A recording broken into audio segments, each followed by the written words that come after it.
सास बहू का पांव छूती है और बहू तो सास का छुएगी। बेटा पिता का छूता है और पिता भी बेटा का छूता है, लेकिन बस कथा तक, पांडाल तक। घर जाकर के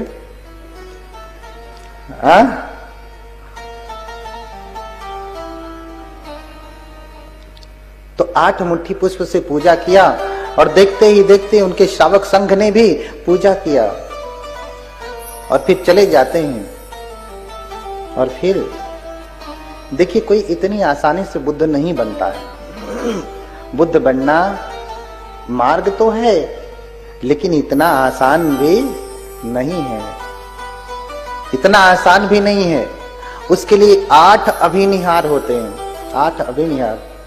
मनुष्यत्म लिंग संपत्ति हेतु सत्थार दर्शनम प्रबज्जा गुण संपत्ति अधिकारोच छंदता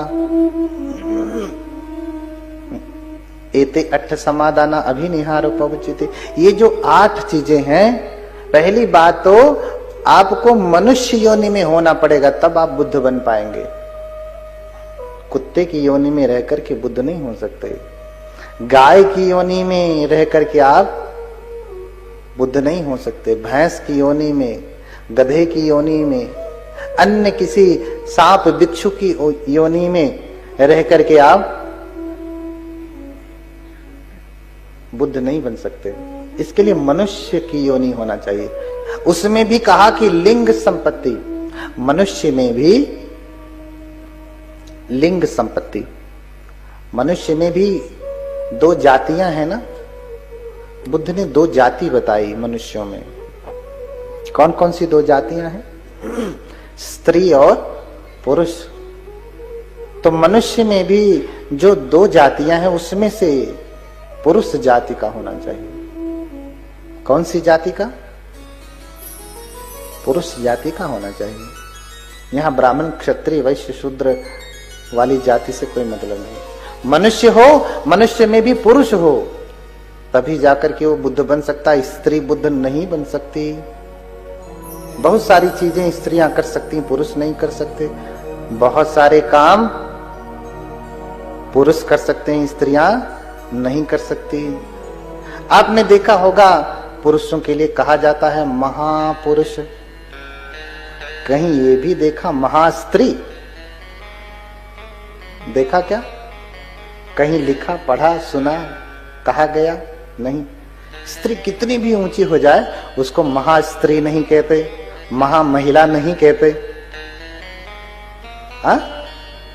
ये तो पुरुष का विभाग हो गया। स्त्रियों के विभाग में आपने देखा होगा कि कोई स्त्री बहुत सुंदर होती है तो उसे विश्व सुंदरी कहते हैं।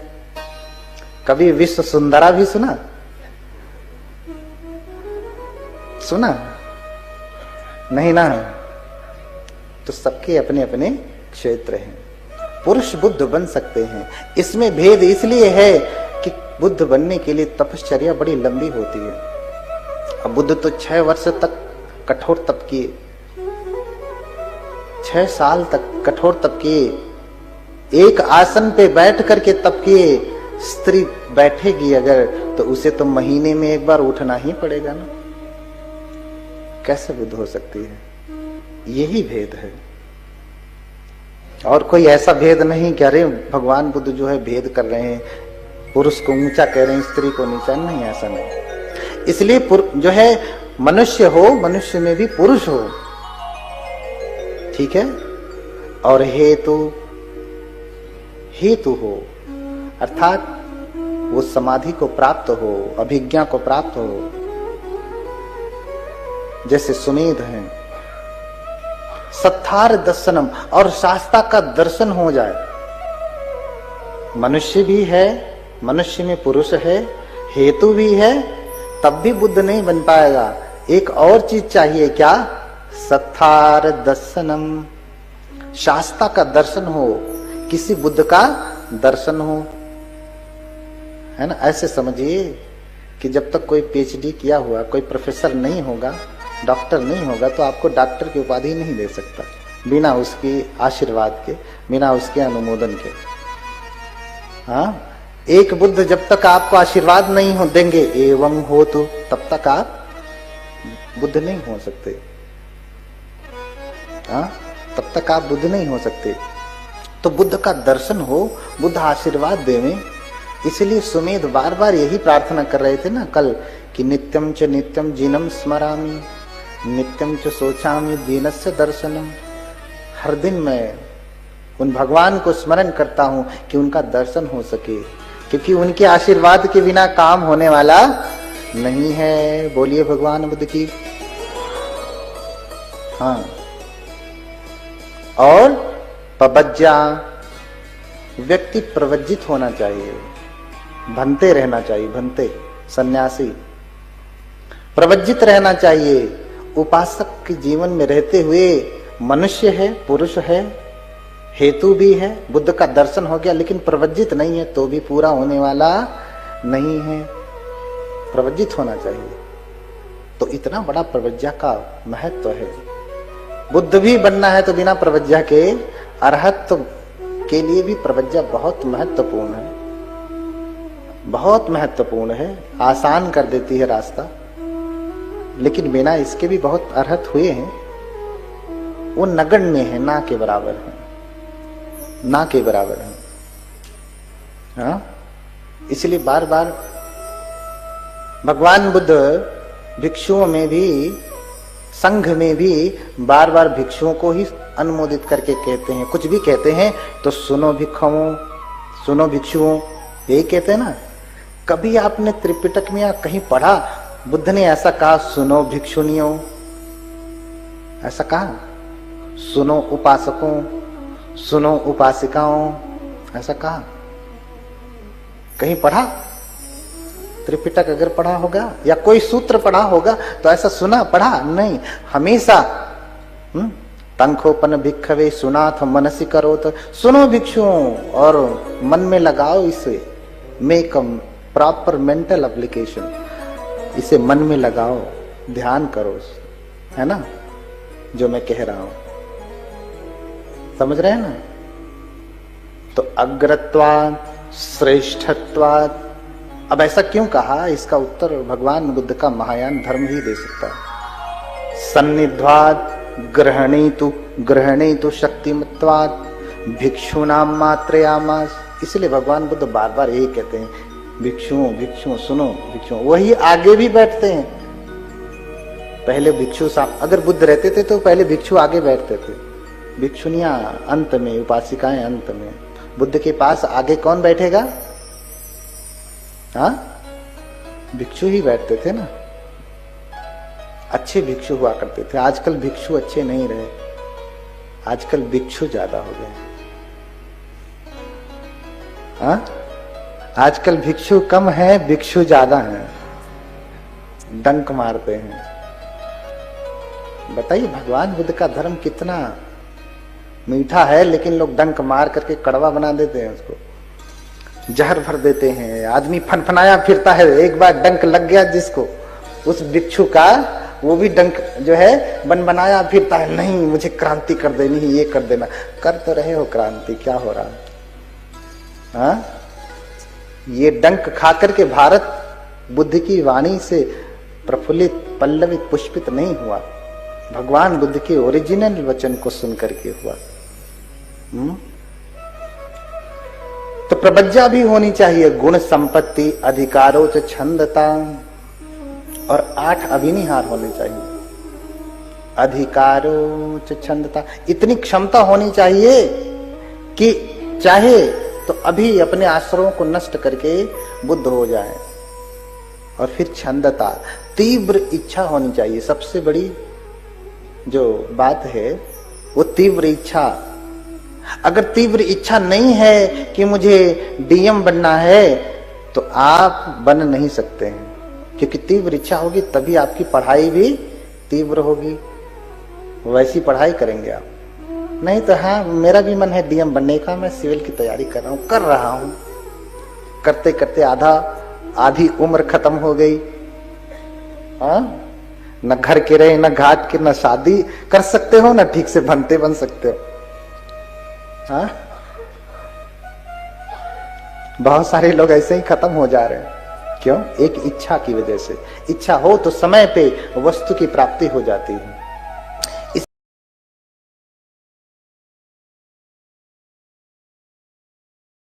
इसलिए इसे अभिनिहार कहा, 8 अभिनिहार। ये 8 अभिनिहार है।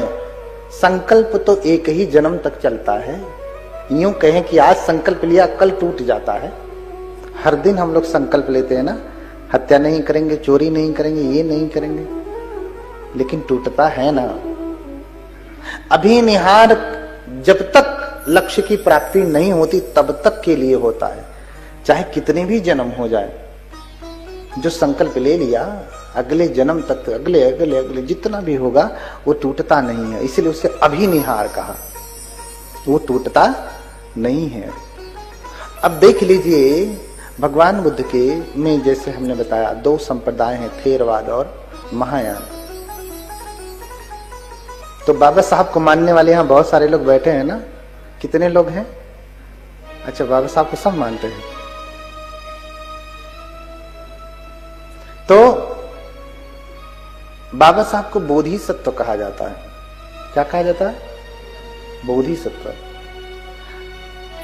और जिस बात के लिए लोग कहते हैं कि भाई ये महायान है, ये थेरवाद है, ओरिजिनल थेरवाद है, तो ओरिजिनल थेरवाद के अनुसार ये 8 बातें होनी चाहिए, तब कोई बोधिसत्व होता है और बुद्ध बनता है।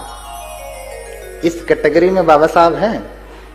वो तो मनुष्य हैं, ठीक है, मनुष्य में पुरुष हैं, लेकिन क्या हेतु है? 5 अभिज्ञा उनके पास है। क्या उन्हें किसी शास्त्रा का दर्शन हुआ है? किसी बुद्ध का दर्शन हुआ है? क्या वो प्रवज्जित हैं? बाकी आगे की बात छोड़ी दीजिए। ये 8 बातें होनी चाहिए, तब जाकर के आप बोधिसत्व हो सकते हैं और फिर बुद्ध बनेंगे आप, तब कोई। इसलिए द बुद्धा इन इस धम्मा में भगवान बुद्ध और उनके धर्म में जो उन्होंने ग्रंथ लिखा, उसमें अंत में उन्होंने प्रार्थना ही लिख डाली, भगवान बुद्ध के स्वदेश लौट आने की प्रार्थना। नहीं पढ़े होंगे तो फिर से जाके पढ़िएगा, या पढ़े होंगे तो भी फिर से पढ़िएगा। इस बार आप अभी तो आंख से पढ़े होंगे, अभी ध्यान से पढ़िएगा, है ना? हाँ, हे भगवान, मैं सर्वभाव से ये प्रार्थना करता हूं कि जो है आपका साक्षात मुझे दर्शन हो सके और मैं समस्त मानव सहित, समस्त प्राणियों सहित आपके उस सुखावती व्यूह में जन्म ग्रहण सकूं। ऐसा प्रार्थना कर रहे हैं। हे तथागत, मैं प्रार्थना करता हूं कि मुझे आपका साक्षात दर्शन हो सके। जो सुमेध कर रहे हैं, नित्यम च नित्यम जीनम स्मरामि, मैं प्रार्थना करता हूं कि मुझे आपका दर्शन हो जाए। नित्यम च सोचामि जिनस्य दर्शनम, नित्य सोचता हूं कि जिनका दर्शन हो जाए। तो इसके अनुसार बाबा साहब बोधिसत्व नहीं हो सकते, लेकिन महायान बौद्ध धर्म में ये बात स्पष्ट होनी चाहिए। क्योंकि कल बहुत सारे लोगों के मन में प्रश्न था, आपका कपड़ा ऐसा है, पहली बार देखा, और इसी कपड़े को देख करके बहुत लोगों ने कान में मंत्र भी फूंका होगा। ये असली वाले नहीं है। हाँ, तो असली देख लो आप। उस असली के अनुसार बाबा साहब बोधिसत्व हो ही नहीं सकते। बोधिसत्व तो इसी के अनुसार हो सकते हैं जिस धर्म को मैं मानता हूं। वो कहते हैं कि तद्धर्म सर्वदेही नाम, वो बीज, बुद्धत्व का बीज समस्त देहधारियों में है, तो समस्त जो जीव हैं वो बोधिसत्व हैं। वो बोधिसत्व कहलाने के अधिकारी हैं जिस दिन उन्होंने बोधिचित्त धारण कर लिया और बोधिसत्व प्रणिधान कर लिया, जिसका पूरा वर्णन बोधिसत्व जो है बोधिचर्यावतार में किया गया है। जिस दिन ये कर लिया वो बोधिसत्व कहलाता है, वो बोधिसत्व कहलाता है। देखिए, थेरवाद में दीक्षा कैसे ग्रहण करते हैं? कैसे करते हैं? त्रिशरण पंचशील से ही तो दीक्षा होती है ना। और डॉक्टर बाबा साहब अंबेडकर ने दीक्षा कैसे ग्रहण किया था? त्रिशरण पंचशील से ही ना। अपनी तरफ से उन्होंने उस समय की परिस्थिति के अनुसार प्रतिज्ञाएं दी, 22 प्रतिज्ञाएं, ठीक है। लेकिन ये नहीं कहा कि जो है ये प्रतिज्ञा जब जब दीक्षा होवे तब तब ये प्रतिज्ञा होनी ही चाहिए, ऐसा कहा क्या? हाँ, ऐसा कोई नियम बनाया? मुझे तो बहुत सारे भंते लोग मिलते हैं, कहते हैं कि मैं तो बाबा साहब के बताए हुए बौद्ध धर्म को ही मानता हूं। भंते, भिक्षु, तो मैं तो उसे भिक्षु नहीं भिक्षु ही समझता हूं। बताओ भैया, तुम उतना ही मानते हो तो बताओ तुम भंते कैसे बने? क्या बाबा साहब ने कहीं बताया है नियम कि ऐसे ऐसे करने से आप प्रवज्जित हो जाते हैं, भंते बन जाते हैं? नहीं ना। इसे थोड़ा बुद्धि से समझिएगा, श्रद्धा से नहीं। समझ रहे हैं? श्रद्धा से समझेंगे तो थोड़ा सा लगेगा कि बड़ी बुरी बात कह रहे हैं। ध्यान से सुनते जाइए बस, ध्यान से सुनते जाइए। हाँ, तो थेरवाद में दीक्षा कैसे होती है? त्रिशरण पंचशील से होती है। और बोधिसत्व ने भी त्रिशरण पंचशील से ही दीक्षा लिया। लेने के बाद जब दीक्षित हो गए तब जाकर के उन्होंने 22 प्रतिज्ञाएं दी उस समय की परिस्थिति के अनुसार। आज हर कोई 22 प्रतिज्ञा करके कहता, मैं कहता हूं कि वो 22 प्रतिज्ञाएं अधूरी हैं। बुरा लगा ना? मैं कहता हूं कि वो 22 प्रतिज्ञाएं अधूरी हैं और झगड़ा करा देने वाली है आज के समय में। हाँ, झगड़ा करा देने वाली है। कैसे अधूरी है? शुरू की 4 प्रतिज्ञाएं अगर ले लीजिए, मैं इनको नहीं मानूंगा, उनको नाम नहीं लेना चाह रहा हूं क्योंकि बहुतों की श्रद्धा उनमें भी है। और आप भी जन्मजात बुद्धिस्ट हैं क्या? कितने लोग जन्मजात बौद्ध हैं? माता जी लोग जन्मजात काहे का? नहीं, बाद में हुए हैं। पहले तो वही रहे, और उससे पहले क्या थे, बौद्ध थे क्या नहीं थे, उसकी बात छोड़ दीजिए, पीछे वाला देख लीजिए, है ना।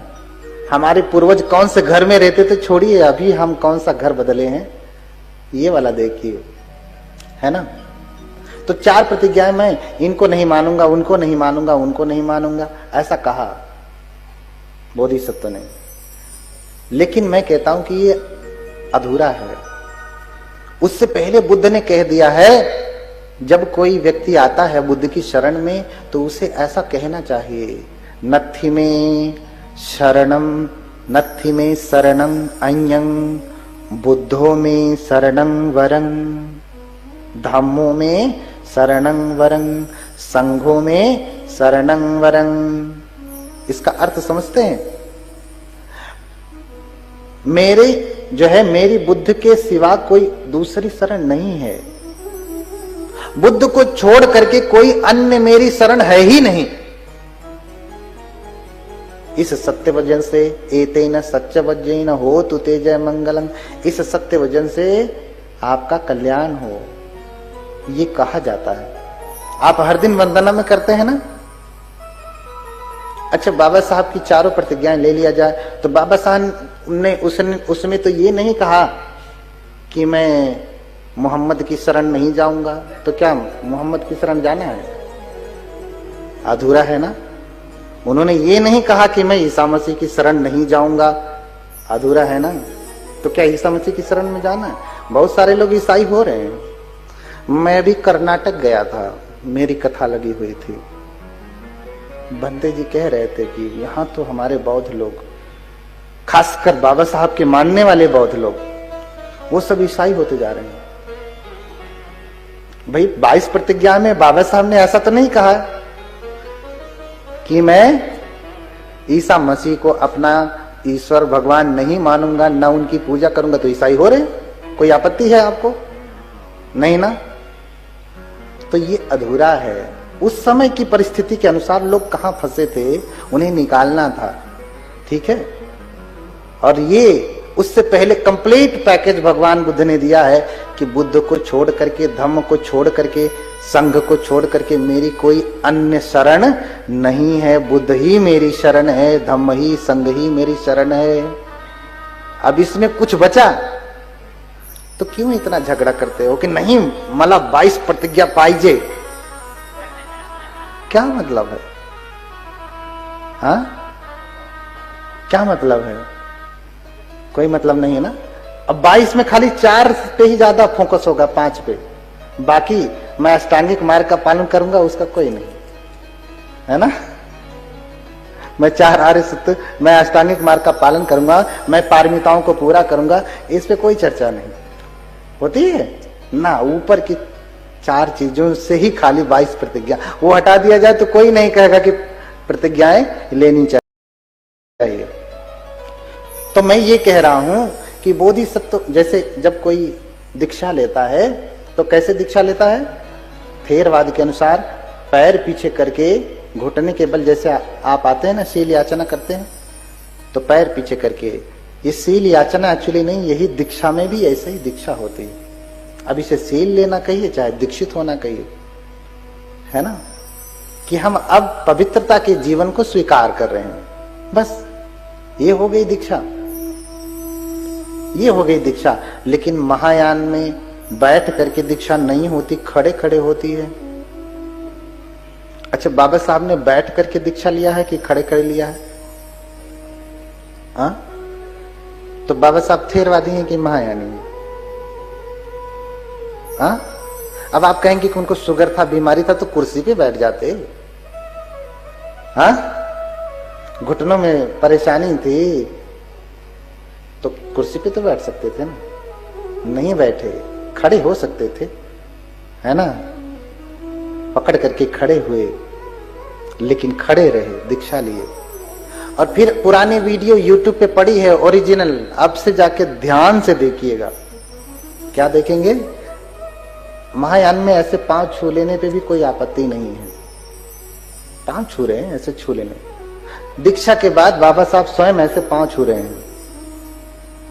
वीडियो फिर से देखिएगा, आपने देखा होगा, लेकिन इस बात पे ध्यान नहीं गया होगा, समझ रहे हैं ना।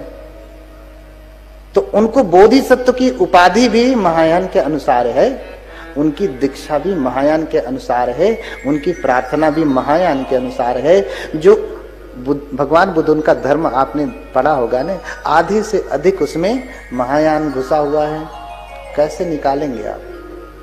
भारत से अगर महायान हटा दिया जाए ना, कुछ नहीं बचेगा आपके पास। ये मूर्ति भी महायान की देन है। ऐसा कोई बुद्ध विहार बताइए जिस बुद्ध विहार में मूर्ति ना हो। क्या भगवान बुद्ध ने मूर्ति पूजा के लिए कहा था? अब ये कट्टर एकदम सीधे सीधे देखने वाला ज्ञान है,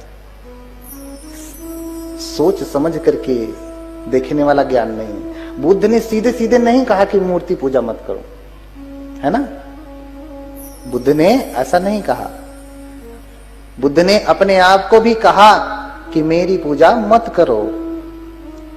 और उस समय मूर्तियां बहुत नहीं बनती थी, तो इसलिए मूर्ति पूजा के लिए भी कहीं नहीं कहा गया। ऐसा शब्द नहीं आया पूरे त्रिपिटक में, मैंने पढ़ा है तो नहीं आया है। उसकी अट्ठकथा पढ़िए, टीका पढ़िए, महाटीका पढ़िए, अनुटीका पढ़िए, भाष्य पढ़ा है, सब पढ़ा है, कहीं नहीं आया, कहीं नहीं आया। लेकिन बुद्ध ने कहा कि मेरी पूजा मत करना, है ना, वो भी एकदम से सीधे सीधे नहीं कहा।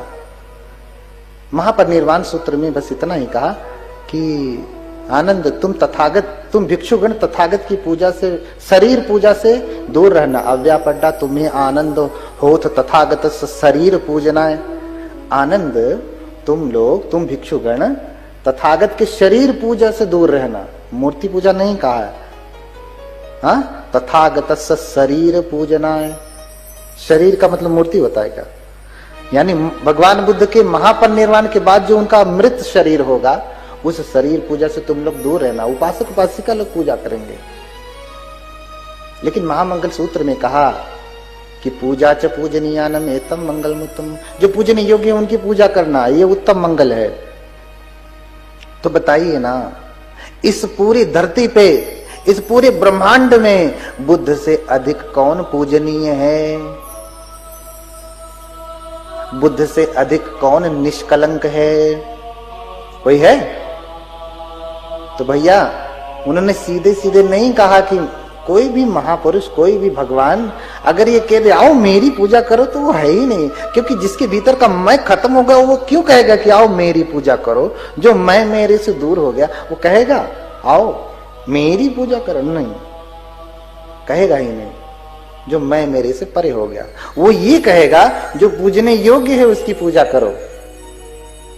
तो इस संसार में अब जो पूजने योग्य है उसकी पूजा करो, ये बात तो समझ में ही नहीं आई। तथागत के शरीर पूजा से दूर रहना, सीधे सीधे देखना है एकदम।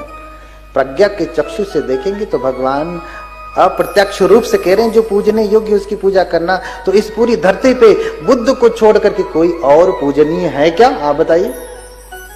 अगर ढूंढने लगेंगे तो सब में कोई न कोई अवगुण निकल जाएगा।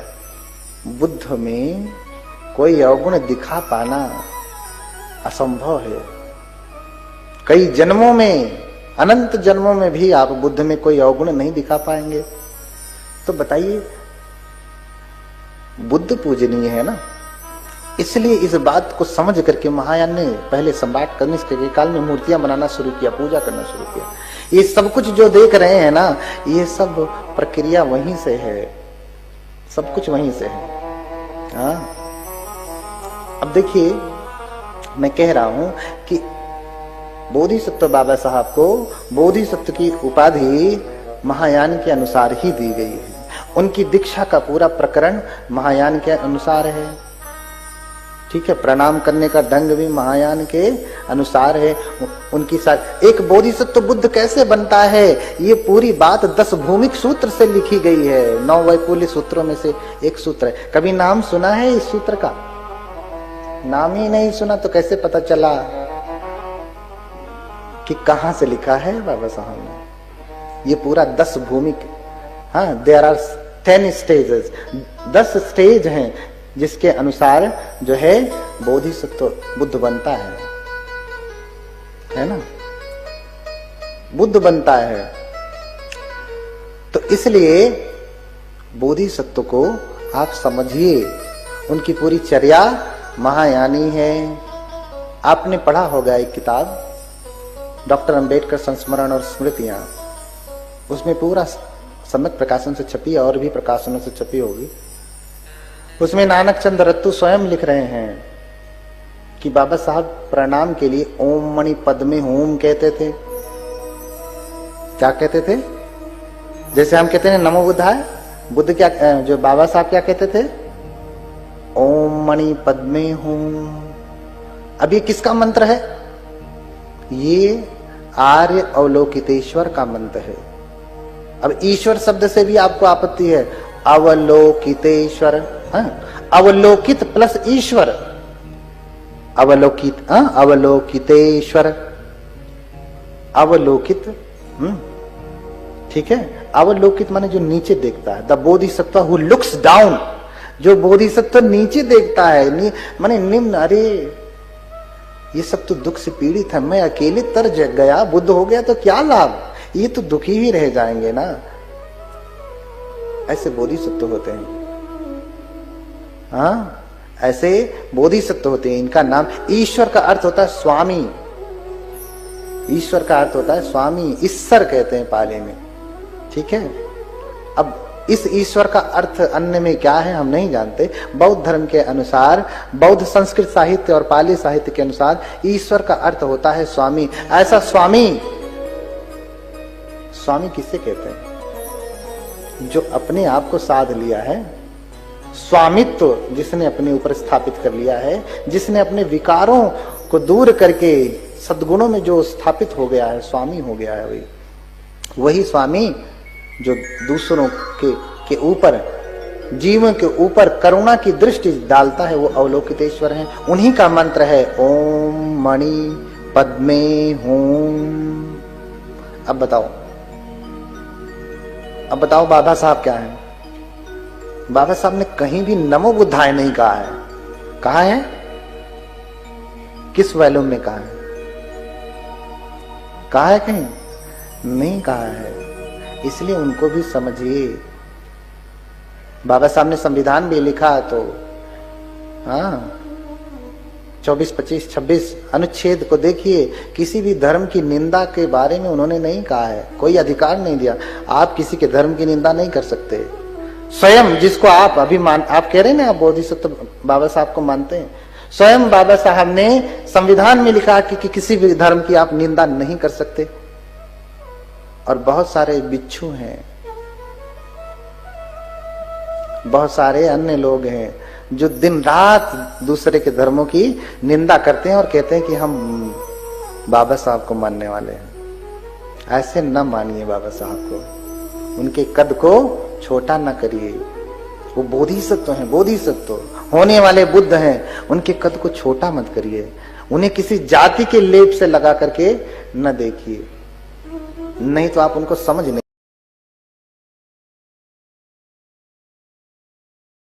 न देखिए, नहीं तो आप उनको समझ नहीं पाएंगे, उनको समझ नहीं पाएंगे। क्योंकि आपने कह दिया दलितों के मसीहा, पिछड़ों के मसीहा, अगड़ों के मसीहा, इनके मसीहा, उनके मसीहा, तो भैया ब्राह्मण क्यों कहेगा कि हम तुम्हारे मसीहा ने, तुम देखो हमसे क्या लेने देना। ऐसा नहीं कि उनके मसीहा नहीं है, सबके मसीहा है, संविधान सबके लिए है ना। तो यहां बात बोधिसत्व की है कि आप बोधिसत्व को कैसे समझते हैं, कैसे जानते हैं, कैसे जानते हैं। बातें बहुत हैं। अब 8 मुट्ठी पुष्प से उन्होंने पूजा की और फिर भिक्षु संघ ने पूजा किया, सभी चले गए। इधर सुमेध तपस्वी जो है सोचने लगे कि एक बोधिसत्व की चर्या क्या होती है जिसको करके व्यक्ति बुद्ध बनता है।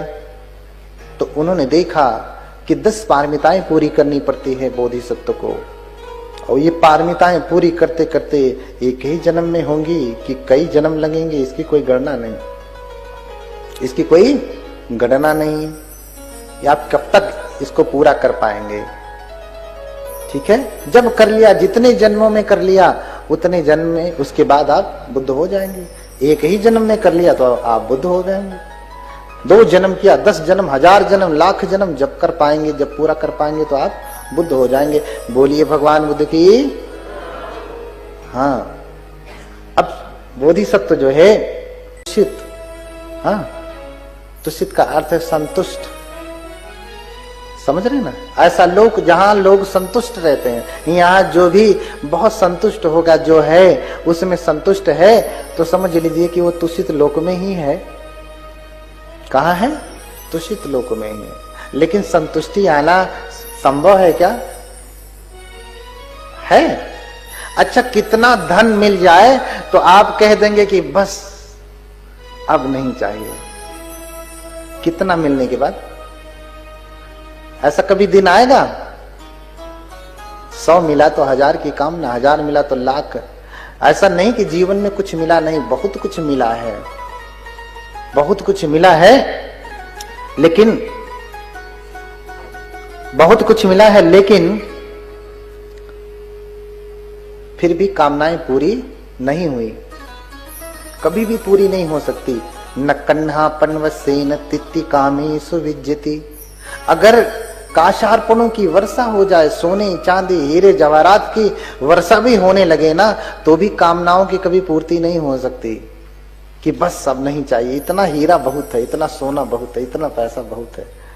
ऐसा नहीं। कोई व्यक्ति कहने के लिए कह देगा कि नहीं, अब जितना भगवान ने दिया ठीक है, बस इतना, लेकिन मिलेगा तो मना करेगा, या अंदर तो चलता रहेगा कि नहीं, यहाँ एक फैक्ट्री चल रही, कहीं एक और लगा दूंगा, मन में यही चल रहा है, लेकिन सारे बस सब जितना मिला है। तो कभी भी कामनाओं की पूर्ति, तृप्ति नहीं होती है। हमेशा व्यक्ति अतृप्त ही रहता है, हमेशा अतृप्त ही रहता है। बोधिसत्व अपनी पारमिताओं को पूरा करते हैं, तुषित लोक में पैदा होते हैं, इसलिए तुषित लोक कहा।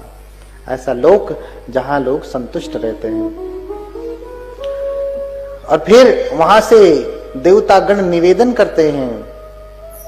अब जब समय आ जाता है ना बुद्धों के जन्म का, तो बुद्ध कोलाहल होता है, कप कोलाहल होता है कि कल्प पूरे हो गए, बुद्ध की जरूरत है, बुद्ध की आवश्यकता है, तो बुद्ध कोलाहल होता है, त्राही त्राही मच जाती है। देखिए ना, बुद्ध का समय ऐसे समय में हुआ है, बुद्ध ऐसे समय में आए हैं जब मनुष्य लोक में त्राही त्राही मची हुई थी। आज त्राही त्राही है ना, बिल्कुल भी नहीं। ये जो थोड़ा मोड़ा देख रहे हैं ना, ये बहुत कुछ भी नहीं है। अरे वो समय ऐसा है कि जब कोई स्त्री सुंदर हो जाए तो उसे एक घर की बहू होने का अधिकार नहीं, वो नगर की बहू होती थी, नगर वधू। उसका दोष क्या है? कोई स्त्री सुंदर हो गई तो उसे नगर वधू बना दिया। हाँ, आम्रपाली का नाम सुना है? सुना है ना? गणिका थी ना, नगर वधू कहा उसे। ऐसी बहुत सारी स्त्रियां हुई जिनका वर्णन ही नहीं। कोई सुंदर हो जाए तो एक पुरुष के साथ नहीं रह सकती, नगर के समस्त पुरुष उसके पास जाएंगे। इससे बुरा दिन हो सकता है कुछ? इससे बुरा दिन हो सकता है? आज ऐसा कहीं पे भी है? कोई स्वेच्छा से हो जाए छुपे हुए रूप में, वो बात अलग है। लेकिन आज जबरदस्ती किसी को बनाने का अधिकार संविधान स्वयं नहीं देता। अगर कोई कर रहा है ऐसा तो दंडनीय है। हाँ, तो ऐसा दिन है। मनुष्य भी पशुओं की तरह खरीदे बेचे जाते थे। हाँ, मनुष्य पशुओं की तरह खरीदे जाते थे। इतना ही नहीं, दास दासी रखे जाते थे। आज रखे जाते हैं क्या? इससे भी बुरा दिन होगा क्या? ऐसे समय में बुद्ध आते हैं, इसे बुद्ध कोलाहल कहते हैं। अब समय आ गया बुद्धों के आने का।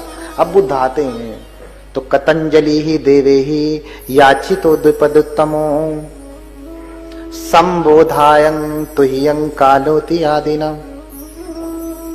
आकर के देवतागण तुषित लोक में बोधिसत्व सुमेध से याचना करते हैं कि हे सुमेध, हे बोधिसत्व, आपके जन्म ग्रहण करने का समय आ गया है, जन्म लेने का समय आ गया है। हाँ, अब मनुष्य लोक में जाइए, धरती पे जाइए, जन्म लीजिए और इसी जन्म में आप बुद्ध बनेंगे। ये आपका अंतिम जन्म है। और फिर सुमेध जन्म लेते हैं कहाँ? कपिलवस्तु में। कपिलवस्तु के राजा हैं शुद्धोधन, उनकी पत्नी है महामाया।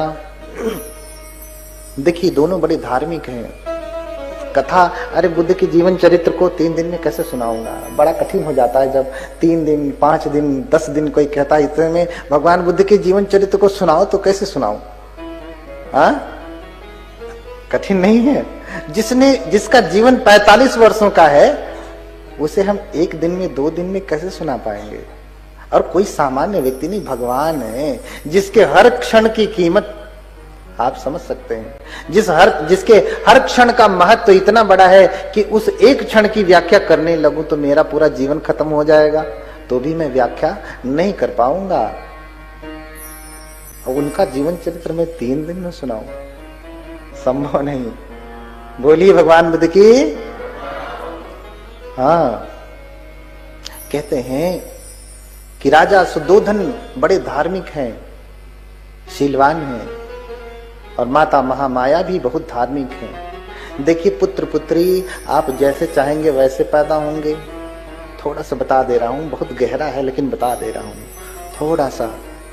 आज आप जैसा चाहते हैं वैसा बेटा नहीं होता। होता है? सोचते हैं कि बेटा बुढ़ापे की लकड़ी होगा, तहा वही लकड़ी उठा के मारने लगता है, मारता है ना।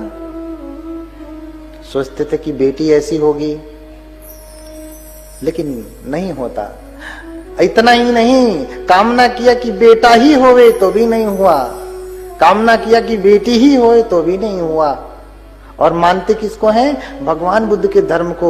ये धर्म जो कहता है कि अत्ता ही अत्तनो नाथो, तुम अपने स्वामी हो। तो स्वामी जब कोई होता है, मालिक होता है, तो जो चाहता वो कर लेता है ना। आप तो अपनी मर्जी से पुत्र पुत्री भी नहीं पैदा कर सकते। कर सकते हैं? आपके वश में है। तो फिर भगवान बुद्ध का ये वचन ही गलत होगा फिर। हाँ, तो फिर भगवान बुद्ध का वचन गलत होगा? नहीं, समझने में गड़बड़ी हुई है। हाँ, समझने में गड़बड़ी हुई है, क्योंकि कक्षा में जो पढ़ा वो भगवान बुद्ध के त्रिपिटक से नहीं पढ़ा, इसलिए समझ नहीं पाए। इसलिए नहीं समझ पाए। भगवान कहते हैं कि किसी के निर्माण में, अच्छे बुरे होने में 4 नियम काम करते हैं। बीज नियम, ऋतु नियम, कर्म नियम और आहार नियम। धर्म नियम भी काम करता है, लेकिन 4 मुख्य हैं। बीज ठीक होना चाहिए, खेत ठीक होना चाहिए, भूमि उपजाऊ होगी तभी बीज जमेगा। बंजर भूमि में बीज जमने वाला नहीं है। और बीज बो दिया तो सिर्फ बोने से ही काम खत्म नहीं हो जाता, समय पे खाद देना पड़ेगा, पानी देना पड़ेगा, कीड़े लग गए तो कीटनाशक डालना पड़ेगा। देखिए ना, सब्जियों में कीड़े लग जाते हैं ना, पेड़ों में कीड़े लग जाते हैं, फलों में कीड़े लग जाते हैं। वर्षा नहीं हुई तो पानी डालना पड़ेगा, सिंचाई करनी पड़ेगी, बहुत ध्यान रखना पड़ता है। और फिर फसल तैयार हो जाती है, फल तैयार हो जाते हैं। और अब काट करके अनाज को, वहां भी जिम्मेदारी खत्म नहीं होती, काट करके सुरक्षित साफ सुथरा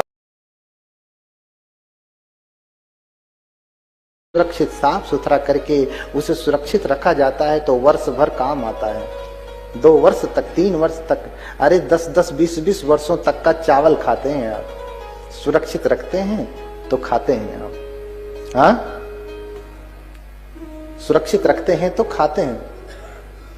ऐसे ही 4 नियम काम करते हैं, बीज नियम, ऋतु नियम। माता पिता दोनों धार्मिक होने चाहिए। देखिए, अब तक आप चाहे जैसे रहते रहे होंगे, लेकिन जब बच्चे को जन्म देना है ना, तो फिर धार्मिक हो जाइए, अच्छे हो जाइए। अगर चाहते हैं कि अच्छा पैदा हो, संतान पैदा हो, हाँ, कहते हैं पूत सपूत काधन संचय। नहीं तो दुष्ट पैदा हो गया तो फिर कमाइए आप, उड़ाने के लिए तो आया ही है। हाँ अगर आ गया दुष्ट तो सारा कमाया हुआ नष्ट कर देगा, सब कुछ नष्ट कर देगा। इसलिए हर कोई, अरे देश परेशान है नेता से, अब बाप परेशान है। बोलिए भगवान बुद्ध की। हाँ, क्यों ऐसा होता है? ये परेशान क्यों हो रहे? क्योंकि बुद्ध को नहीं जान रहे, बुद्ध की शिक्षा को नहीं जान रहे। नहीं तो बुद्ध कह रहे हैं कि तुम स्वामी हो, चाहोगी लड़का हो तो लड़का ही होगा, लड़की नहीं होगी। समझ रहे ना? चाहोगे कि लड़की हो तो लड़की ही होगी, लड़का नहीं होने वाला है। लेकिन भगवान बुद्ध के वचनों को जानेंगे तब तो। कैसे? तो ये चारों नियम भगवान कह रहे हैं कि करना पड़ेगा, है ना। 4 नियम, बीज नियम, ऋतु नियम, कर्म नियम, आहार नियम, ये चारों नियम ठीक हो गए तो फिर समझ लीजिए कि आपका काम हो गया। तो माता पिता धार्मिक हो जाए, ठीक है। माँ भी धार्मिक, पिता भी। पिता बीज है, माता खेत है। बीज ठीक है, खेत ठीक नहीं तो भी बीज जमेगा नहीं। खेत ठीक है, बीज ठीक नहीं है, उसमें कीड़े लगे हैं, बीमारी वाला है तो भी काम चलने वाला नहीं है। दोनों ठीक हो जाए, है ना, तब जाकर के अच्छी संतान आएगी। अब गर्भ में बच्चा आ गया तो पूरे 9 महीने की प्रक्रिया है। इतना ही नहीं, पहले तो तैयारी करनी पड़ती है। अच्छा, हम आकर के ऐसे सीधे वहां से आए और चुपचाप यहाँ आकर के बैठ गए? नहीं ना, पहले तैयारी करनी पड़ी ना, तब जाकर के कथा सुन रहे हैं। हाँ, कोई भी काम की पहले तैयारी होती है। अरे जिससे पूरा जीवन चलना है, जो आपके बुढ़ापे का सहारा है, उसकी कोई तैयारी हुई तैयारी? अच्छा, बेटे बेटी को, संतान को आपने पैदा किया है कि आ गया है? हाँ, थोड़ी सी बात कड़वी होगी लेकिन समझना पड़ेगा। हाँ, बेटे बेटी को आपने पैदा किया है कि आ गया? अच्छा, कब पता चलता है कि आपके इसमें है? जब उल्टी आती है ना, उल्टी आती है तब ना पता चलता है। बिना तैयारी के आ गया। नहीं तो आप तो कर रहे थे कुछ और, आ गया अब ये गर्भ में। कि आपने जानबूझ के पैदा किया? नहीं, आप कर रहे थे कुछ और, आ गया ये गर्भ में। बिना पूछे, बिना बताए खेत में फसल जमती है कि घास? क्या जमती है? फसल की तो तैयारी होती है ना।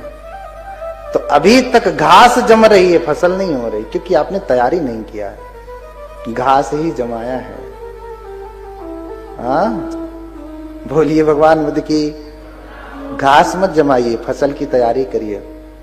उसके लिए अष्टमी, पूर्णिमा, अमावस्या। अब बच्चे को जन्म देना है ना, तो अब अरे वैवाहिक जीवन हो गया, 2 साल, 4 साल, 10 साल, जब तक आपका मन किया आपने वैवाहिक जीवन का आनंद लिया। लेकिन जब संतान को जन्म देना हो तो सजग हो जाइए।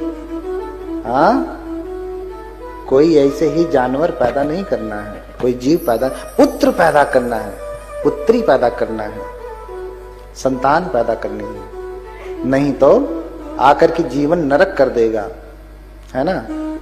मूर्खस चिरायुर जातो अपि तस्मा जातो मृतो वरः मृतः च अल्प दुखायं यावत् जीवं जड़ो दहेत। अरे दुष्ट मूर्ख बदमाश लड़का हो गया तो ऐसा लड़का होते ही मर जाए, ये ज्यादा अच्छा है, ज्यादा पीड़ा नहीं होगी। जन्म लेते ही मर जाए, क्योंकि अगर ये जन्म लेकर के जिंदा रह गया ना तो यावत जीवम जड़ो दहेत, पूरा जीवन भर दुख देता रहेगा।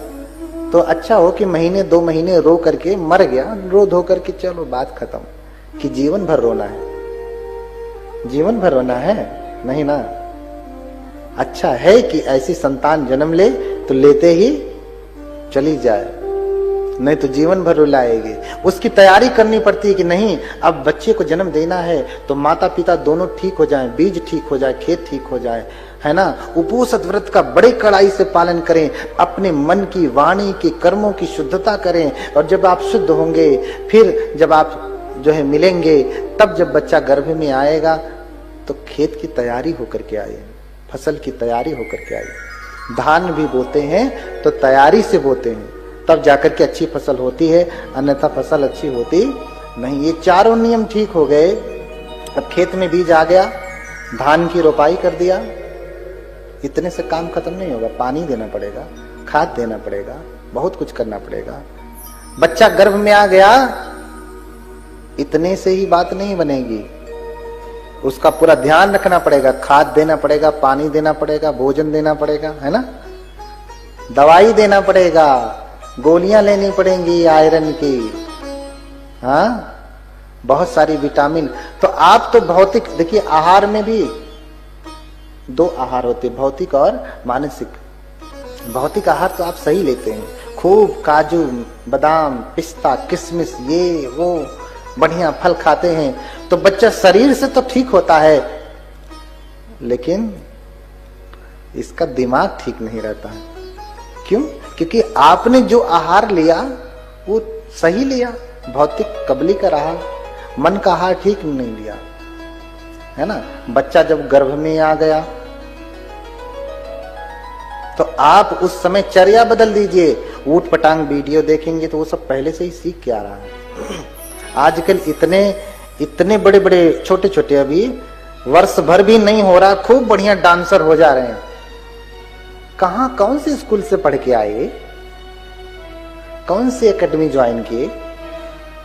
छोटे छोटे बच्चे बढ़िया डांस कर रहे हैं, बढ़िया गाना गा रहे हैं, लेकिन छोटे छोटे बच्चे संत नहीं हो रहे, भिक्षु नहीं हो रहे। क्यों? क्योंकि गर्भ में रहते समय आपने जो आहार, गर्भ से पहले भी आपके मन में जो आहार रहा, शुद्धि नहीं हुई ना, तो जो खरपतवार आप नहीं कर पाए, जो संस्कार रूप में बचा रहा, मैं तो नहीं नाच पाया, गा नहीं पाया, मेरी कामना रही तो बेटे वाला संस्कार कुछ बचा रह गया, उधर चला जाएगा, ट्रांसमिट हो जाएगा, है ना। तो फिर अब नाचने वाला पैदा हो रहा है, गाने वाला पैदा हो रहा है, कॉमेडी करने वाला पैदा हो रहा है, लेकिन भिक्षु पैदा नहीं हो रहा। क्यों? क्योंकि आपने भिक्षु होने का संस्कार दिया ही नहीं गर्भ में। जैसा आहार लिया, बच्चा गर्भ में है, मां बैठ के देख रही है तारक मेहता का उल्टा चश्मा, तो आकर के क्या करेगा? बाहर आके क्या करेगा? चश्मा ही न तोड़ेगा। तो जो देखेंगे वो गर्भ से सीख रहा। जो हम खाते हैं आहार 2 प्रकार का, भौतिक और मानसिक। अगर आपने एक सेब खाया, एक संतरा खाया, एक अनार खाया, जो भी खाया, आपने एक अनार खाया, उसका सत्व आपको मिलेगा, और आप ही के द्वारा गर्भ में बच्चा नाली से जुड़ा हुआ है, ठीक है, नाभि से जुड़ा हुआ है, नाड़े से जुड़ा हुआ है, उसी के द्वारा मां को जाएगा वो पोषक तत्व, और उस नाड़े के द्वारा बच्चे को भी जाएगा। सेब खाया तो सेब का तत्व मां को मिला, और मां के गर्भ में ही नाड़े से जुड़ा हुआ बच्चा उसको भी मिलता है। ऐसे माँ ने जो देखा, माँ अगर खूब बढ़िया वाला रंगीन गाना देख रही है ना, तो माँ ही नहीं देख रही है, माँ तो से जुड़ा हुआ है ना बच्चा। माँ देख रही तो कौन देख रहा है? बेटा देख रहा है। उसका फल बाहर निकलते ही समझ में आएगा। तो कोई ये न, कभी कभी बच्चों को लेके आते हैं, कहते हैं बनते ये छोटा सा ही बहुत बदमाश है, कोई आशीर्वाद दीजिए। अब हम क्या कहें, देख के तो हम समझ ही जाते हैं कि गड़बड़ी हुई कहाँ है। हाँ, अब मंगल कामना करते हैं कि ठीक होवे, ठीक होवे, लेकिन ठीक होवे, लेकिन अब बहुत कुछ नहीं किया जा सकता। इसलिए भगवान कह रहे हैं अता ही अतनो, तुम अपने स्वामी हो तो तैयारी करो ना, जैसा चाहते हो वैसा कर सकते। हाँ, जैसा चाहते वैसा कर सकते। इसलिए चौथा महीने से पांचवा महीना जैसे ही पूरा होने लगे ना गर्भ में, अगर आपने पहले तैयारी किया ना, पहले तैयारी, बिना तैयारी के गर्भ में बच्चा जो आया है वो घास है। बिना तैयारी के खेत में जमने वाली फसल नहीं होती, घास होती है। इसलिए उल्टी आती। अच्छा, उल्टी कब आती है? जब कोई वस्तु पेट में रहना नहीं चाहती, खराब हो जाती है। आपने कुछ खाया, पच नहीं रहा है, अब वो सड़ गया। जो पचता नहीं वो सड़ जाता है, ठीक है, सड़ने लगता है, अब वो अंदर नहीं रह सकता। इसलिए उल्टी आने लगती कि बाहर, क्योंकि दूसरे रास्ते से निकल नहीं पा रहा, एक ही रास्ता बचा, जिधर से गया उधर से ही निकलेगा। तो अभी ये कौन है जो उल्टी के द्वारा बाहर आना चाहता है? ये कौन है जो उल्टी के द्वारा? देखिए, बोधिसत्व की माता को उल्टियां नहीं आती, अभी बताऊंगा। बहुत सारी ऐसी माताएं होंगी जिनको पता ही नहीं चला होगा कि गर्भ में आया, उल्टी नहीं आई होगी। बहुत रेयर माता ऐसी होंगी जो सत्य में जो है साधुमती होंगी। हाँ, ऐसी होंगी। अब जब अभी तो महीने, 2 महीने हुए, 3 महीने हुए, अभी उल्टी आ रही है, अभी इसे 9 महीने तक रहना है, तो इसे ये उल्टी के द्वारा बाहर आना चाहता है। अब जब 9 महीने पूरे हो गए तो अभी से तो बाहर आना चाहिए ना, लेकिन ये बाहर नहीं आता। डॉक्टर के पास ले जाना पड़ता है, तो डॉक्टर नहीं बाहर निकलता, तो क्या करती है? अरे इतना ही नहीं, गर्भ में रहते रहते परेशान करता है। दर्द होने लगेगा फिर बंद हो जाएगा, दर्द होने लगेगा फिर बंद हो जाएगा। कितना परेशान करता है। ये गर्भ से ही परेशान करने वाला है, ये उसका हिंट है, अंदेशा है कि अभी ये परेशान कर रहा है तो बाहर भी करेगा ही, चाहे थोड़ा ही करे, करेगा। ये गर्भ से संकेत है उसका। अभी पीड़ा हो रही लेकिन बच्चा बाहर नहीं निकल रहा है, तो डॉक्टर देखते देखते सुई वुई लगाता है, फिर सीजर करता है, काट करके खींच करके बाहर निकालता है। चल बाहर निकल, तेरा समय। ये जिद्दी पेट से ही है। अभी 3, जब इसे गर्भ में रहना चाहिए 9 महीने, तो अभी ये उल्टी के द्वारा बाहर आना चाहता है। और जब 9 महीने पूरे हो गए तो ये गर्भ से बाहर नहीं निकलता, ये जिद्दी पेट से ही है। बाहर आकर के सात्विक होने वाला नहीं है। कहीं कहीं अपवाद हो जाते हैं, कहीं कहीं अपवाद हो जाते हैं। अपवाद को इसकी गणना में ना रखें, है ना। तो ये चारों नियम, इसलिए चौथा महीना जैसे ही पूरा, पहले तो तैयारी करें बढ़िया से, तब जाकर के बीज को खेत में डालें। बिना पूछे अपने आप खेत में पड़ गया तो घास नहीं है, जो है घास ही है, फसल नहीं है। अब घास में जितना पानी डालेंगे घास ही बढ़ेगी कि फसल थोड़ी ना हो जाएगी। अब बनते से आशीर्वाद लेंगे, बनते थोड़ा आशीर्वाद दे दो तो घास को ही आशीर्वाद दें, घास और बढ़ेगी। हाँ, तो क्या कर सकते हैं, है ना।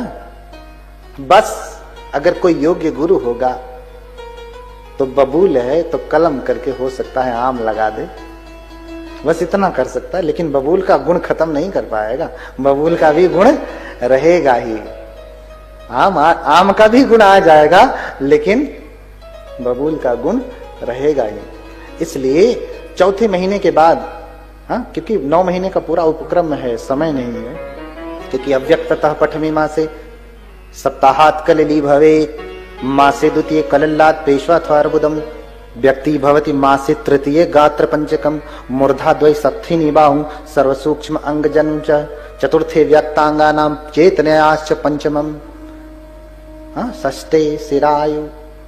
बलवर्णक त्वचाम सर्वंग सर्वै सर्वांग भावे पुष्यति सप्तमी ओजाष्टमी संचरति माता पुत्रो मुहुक्रमाद। और फिर 9वां महीने आ जाता है तो कालः प्रसूति रतः, फिर प्रसूति का समय शुरू हो जाता है 9वें महीने में।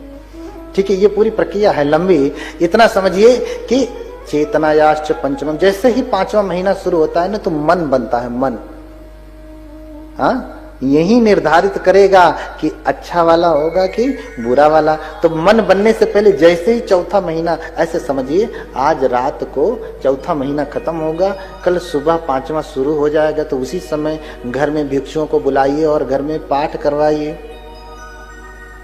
शुरू से पूरी तैयारी तो रहेगी ही, पूरी तैयारी तो रहेगी ही, लेकिन मन जब बन रहा है ना तो भिक्षुगण आएंगे घर में और प्रार्थना करें, खोजें कि कोई योग्य बनते आए।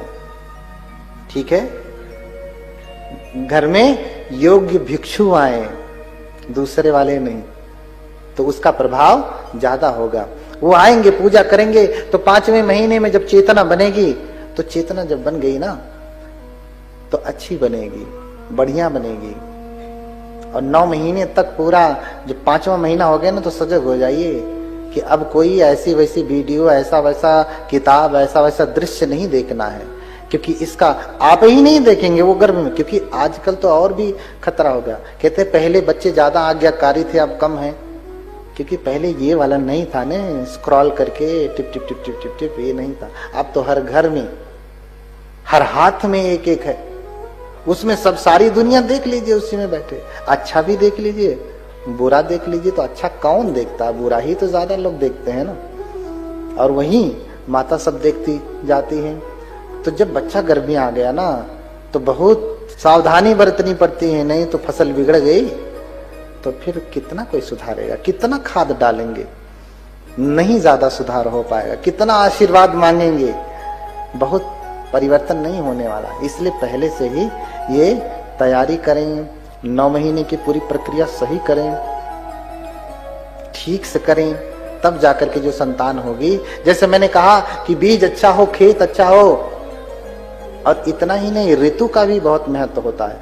धान के समय में गेहूं बो देंगे तो भी नहीं होगा, गेहूं के समय में धान बो देंगे तो भी नहीं होगा। इसलिए ऋतु नियम कहा। सही समय पे बच्चे को जन्म देना, ये आपको समझना पड़ेगा। तो ये चारों नियम ठीक करके बच्चे को जन्म देंगे तो फिर शिकायत नहीं होगी। हाँ, 99.9% बच्चे अच्छे ही होंगे।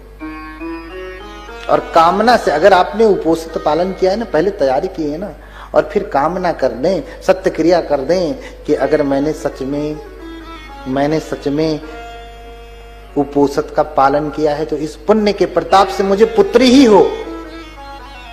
देखिए क्या मजाल है कि पुत्र आ जाए। पुत्र नहीं आ सकता, फिर उस गर्भ में पुत्री ही आएगी। ये है सत्य क्रिया। हाँ, अरे सत्य क्रिया से भयंकर विष भी ठीक हो जाता है। सुवर्ण शाम जातक में लंबी कथा है। सुवर्ण शाम जातक में माता सत्य क्रिया करती है। ये न सच्चे नयन सामंग धर्मचारी पूरे अहो एतेन सच्च वज्रेन विसंसाम सहन्यतु। माता ने सत्य क्रिया की कि जिस धर्म का पालन करके ये सुवर्ण शाम, श्रवण कुमार आपने नाम सुना है ना, वो तो बाद की कथा है, सुवर्ण शाम पहले की कथा है। थोड़ा सा नाम से ही आप समझ सकते हैं, सुवर्ण शाम जातक है। तो जिस धर्म का पालन करके ये सुवर्ण शाम पहले धार्मिक रहा है, उसके उस पुण्य के प्रताप से इसको ये लगा हुआ जो शरीर में घुस गया विष है वो खत्म हो जाए। कहते हैं 3 बार माता ने, पिता ने सत्य क्रिया की। पहले माता ने किया तो शरीर में कुछ हलन चलन हुई, फिर पिता ने किया, फिर शरीर और हिलाया, हाथ हिलाया, पांव हिलाया, फिर दोनों एक साथ शरीर के ऊपर हाथ रख करके सत्य क्रिया करते हैं तो उठ करके बैठ जाता है स्वर्ण सा। इतनी क्षमता होती है हमारे शीलों के पालन में, हमारे उपोषित के पालन में। इसलिए कोई भी काम जो हम शीलों से ही शुरू करते हैं। जिस व्यक्ति में शील नहीं तो भाई प्रभु की भक्ति करके तुम बड़े कैसे हो गए? कपड़ा ये वाला बदल लेने से बड़े नहीं हो गए। भिक्षु इसलिए पूजनीय हैं कि उनके पास बहुत सारे शील हैं, उस शील की वजह से पूजनीय है, उन पुण्य की वजह से वो पूजनीय हैं। और उन पुण्य का, अरे भाई आपके पास पैसा है, कहीं भी लगा सकते हैं आप, आपके बैंक में पैसा है तो उस पैसे को गाड़ी खरीदने में लगा सकते हैं, उस पैसे को आप बम खरीदने में भी लगा सकते हैं, बंदूक खरीदने में भी लगा सकते हैं, उस पैसे को आप दान देने में भी लगा सकते हैं। ऐसे पुण्य है, पुण्य को आप जहां लगाएंगे वहां लग जाएगा। लेकिन एक बुरी जगह लगाएंगे ना तो और बुराई बढ़ जाएगी, पुण्य में लगाएंगे तो और पुण्य बढ़ जाएगा। तो सब अपने हाथ में है। भगवान तो आपको मालिक बना के गए